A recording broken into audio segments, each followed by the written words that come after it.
Origins 2025. We're here at the Outset Media, or Outset booth? What? Yeah, it's the Outset Media booth, I would say. Yeah. Okay. So Kedric is about to show us Guildlands. Guildlands. Okay. All one word. All one word. Guildlands. It's the land of guilds. Yeah. So hey, thanks for coming by to talk to me. And this is Guildlands. This is actually a preview, so this won't be available until Gen Con. Okay. But before I talk about it, I need to say, because I'll get in trouble if I don't, if you do come and see this at Gen Con, there are 6 guilds in this game. If you come and get a copy at Gen Con, there will be a secret 7th guild available. That'll make more sense in a minute. So Guildlands is a tile-laying city builder, okay? Which we have all played 100 times before. Yes. The difference is, in Guildlands, each player chooses a guild at the start of the game, and in this case, I'm going to be the Wizards Guild. Okay. And each guild has their own set of rules. So each player will be playing a slightly different game, and also a completely different set of scoring criteria. Okay. So we're all working from the same deck of tiles, which we choose from this river of 5, adding them to the city, but we're all scoring for slightly different ways. I would say about 60% of the rules are common to all guilds, but then that remaining 40% is just yours, which leads to some really nice interactions and some really nice surprises. Just to quickly take you through what the common rules are. Okay. In your turn, you must complete a tile action, and you may complete a special action. The common tile actions are choose a tile and add it to the city, or take a tile already in the city that is on an edge, which all of these tiles are apart from that one, so it has an exposed edge, and rotate it and put it back in place. Okay. That's the 2 common tile actions. And you may complete a special action. The common special actions are to take a worker and place it on an unoccupied tile, or to take one of your workers, because you only have 2, so a couple of turns into the game they're probably both out. Take a worker that's already on the board and move it along an unbroken road to a new unoccupied tile. Okay. Why do we care about where our workers are? Do you remember I said you could pick a tile up and rotate it? You cannot pick up a tile that has something on it. Okay. So you use your workers, if you've got a particular area you like and you don't want changed, you use your workers to protect it from being changed. That's all the common rules. After that, it's down to the special rules. Oh, one last bonus I need to tell you about. If you were to lay a tile that creates an unbroken route of 3 along a road with the same symbol, you can have a gold. Okay. We love gold. Remember how I said you must do 1 tile action and may do a special? Once per turn, you can spend a gold to do another one of those. Okay. So either another tile or another special. Or you might want to keep hold of it because at the end of the game, gold means points. It's the one common way for everyone to score, is gold. That's all the common rules. Okay. After that, we'd have to get into the detail of the guilds. Is that something you'd like to hear about? Yeah, let's hear about some of the guilds. Well, we have the City Watch, we have the Gardeners, we have the Road Toll Collectors, the Wizards, the Druids, and hiding underneath the Druids, we also have the Merchants. Okay. Each of them has their own aim and their own special tokens that they can use in a special way. The Merchants, for instance, are trying to build the largest market, okay? And you can see the little market stalls here. And they've kind of got 3 markets together. That's not great. Oh, there's a 4th one joined over there. That's not great, but it's early in the game. They might get a large one. They're very vulnerable to being hemmed in, though. Then they have to start another market. The Druids are trying to join together these sort of circles to make nice standing stone circles, kind of a la Stonehenge. Okay. Okay.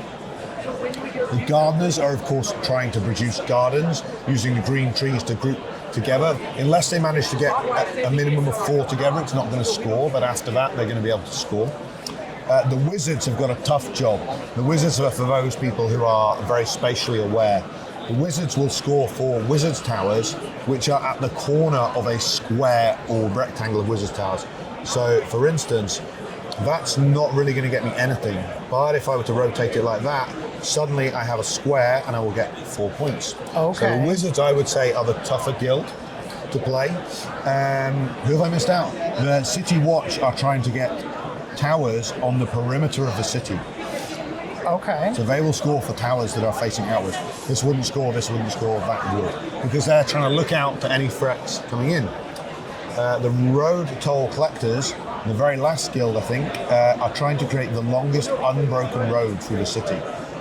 So 1, 2, 3, 4, 5, 6, 7, and then it's broken.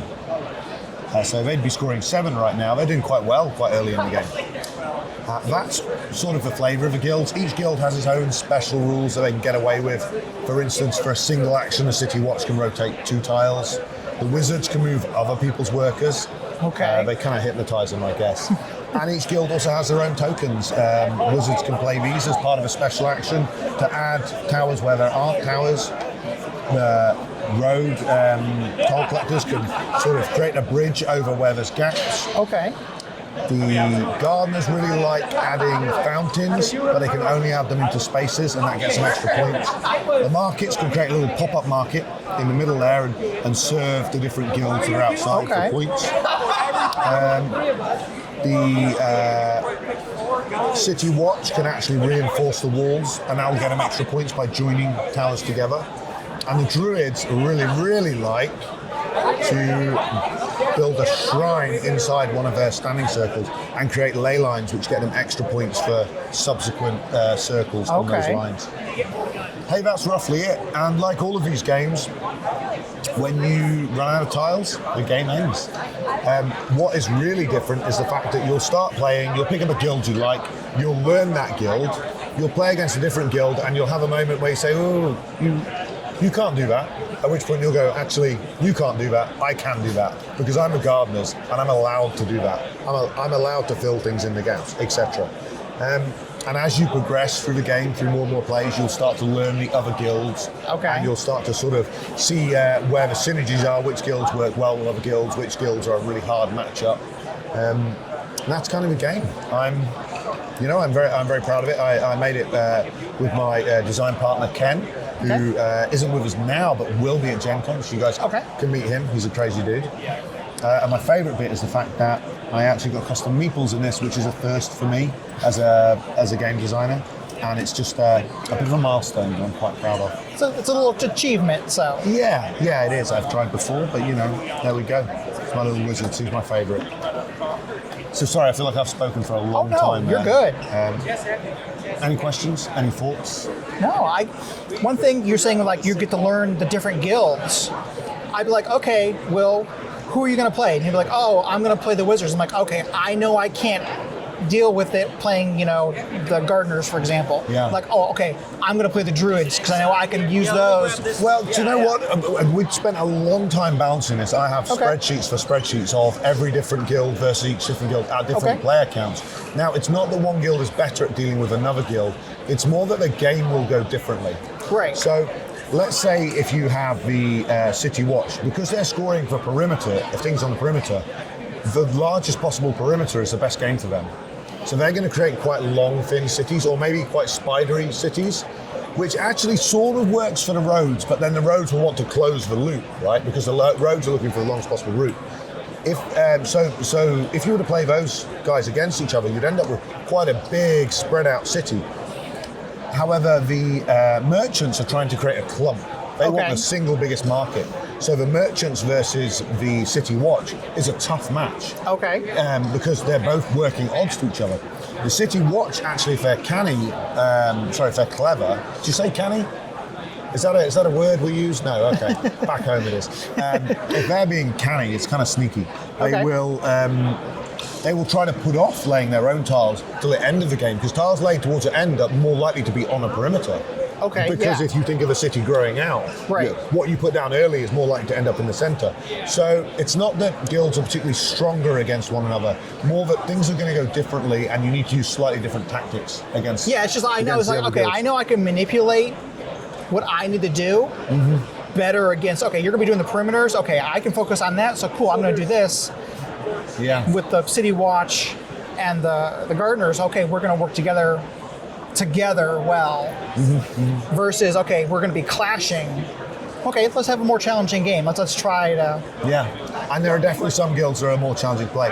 Although I played with someone who is quite dyslexic, the other day, and I was explaining why the wizards are quite hard to do because of spatial reasoning, and she just ran away with it because she's just got one of those minds that works slightly differently and could see the patterns that I couldn't see. You know, if you're playing with someone first time, playing as a rogue toll collector is very easy because it's really easy to visualize what you're trying to achieve. Whereas playing some of the other guilds, it's more cerebral. But they all have the same kind of scoring potential. So it's balanced in that sense.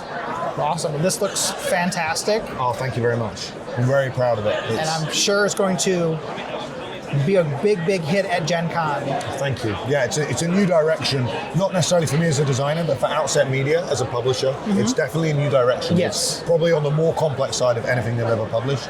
And more towards the Eurogame. I realise this isn't, strictly a Eurogame in that sense, right? But it has that feel. Like we have tiles, we have little wooden people, and it's quite complex. And I love the new spin on the city building because because every other city builder is pretty much the same. Yeah, and there's nothing wrong with that. I do enjoy city builder games, right? Yeah. But if you're not going to do something different, then why do it? So the asymmetric city builder. Yes, I like that a lot. Yeah. Awesome. Well, thank you so much for showing us off. Thanks very much for stopping by the booth and saying hello. And I mean, I look forward to seeing you guys next year. I'll have something else new. And, let's keep doing this. We look forward to it. Brilliant. Thank you. All right.